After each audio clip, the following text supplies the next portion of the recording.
Don't file your VA claim before you do this. Most veterans skip it.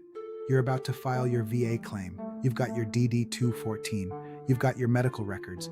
Maybe you're even working with a VSO. But if you skip one step, you could be setting yourself up for a denial. Or worse, a 10% rating when you should be at 70%.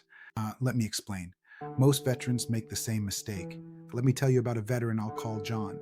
John served 12 years, infantry, chronic back pain, PTSD, and tinnitus that never stopped ringing. He did what VA Gov said. He pulled his records, filled out the forms, submitted everything. 6 months later, 30%.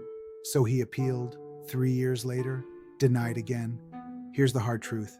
John didn't fail because he was careless. He failed because he didn't know what the VA actually needed to say yes. The VA doesn't deny you because they doubt your service. They deny you because you didn't give them the specific evidence they require. Now here's the missing piece: establishing the nexus.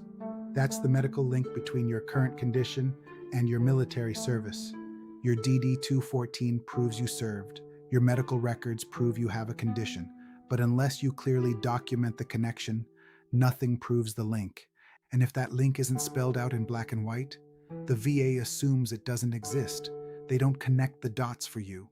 They don't assume your back problems came from years of rucking. They don't assume PTSD came from deployment. If you don't prove the link, it doesn't count. That's where most claims die. So what's the solution? A nexus letter. And it can completely change your outcome. A nexus letter is a written medical opinion from a qualified provider that states it is at least as likely as not that this veteran's condition is related to military service. That phrase matters, at least as likely as not. That's the VA standard. After his second denial, John learned about nexus letters. He went to his primary care provider, explained his service history, showed his medical records. His doctor wrote a letter connecting the dots. John refiled. 4 months later, 70%, with significant back pay. Same injuries, same service, same veteran. One additional document made the difference. Now here's what you need to know. You do not have to pay thousands of dollars for a nexus letter. Many providers can write one, even your primary care doctor. They just need your service history, your condition details, and clarity on what the VA is looking for. That's it. Quick reality check. You might be thinking, the VA already has my records. Shouldn't they know? No. The VA evaluates what you submit. If the link isn't clearly written, they won't assume it. That's fine. Many VSOs do great work, but they're overloaded. And at the end of the day, this is your claim, your future, your financial stability. You earn these benefits.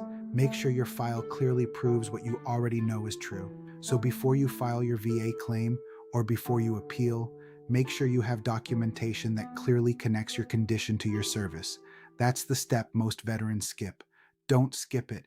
If you want a simple step-by-step breakdown of how to approach a nexus letter the right way, I put a guide in the description. And if you're stuck, drop a comment. What part of the process has been the hardest for you? I read them.